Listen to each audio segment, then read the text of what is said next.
ఒకే హోటల్లో బస చేసిన ఇద్దరు వ్యక్తులను పోలీసులు అరెస్ట్ చేయొచ్చా?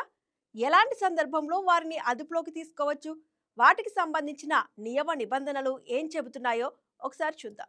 ఈ రోజుల్లో కొన్ని జంటలు హోటళ్లలో బస చేయడం, ఏకాంతంగా గడపడం సర్వసాధారణమైపోయింది. కొందరు ప్రయాణంలో భాగంగా, మరికొందరు పనుల నిమిత్తం సేద తీరేందుకు ఇలా హోటళ్లను బుక్ చేసుకుంటారు. దీనికి అవసరమైన ఐడిని హోటల్ యజమాన్యానికి అందించి చెక్ ఇన్ చేస్తారు. ఈ సందర్భంలో పోలీసులు అకస్మాత్తుగా హోటల్కు వస్తే ఏం జరుగుతుందోనని చాలా జంటలు భయపడుతూ ఉంటాయి. ఇలాంటి కేసులు ఇటీవల సోషల్ మీడియాలో వైరల్ అయిన సందర్భాలు చాలానే ఉన్నాయి. అలాంటి సమయంలో పోలీసులు జంటలను బెదిరించడం, అధికార దుర్వినియోగానికి పాల్పడడం తగదు.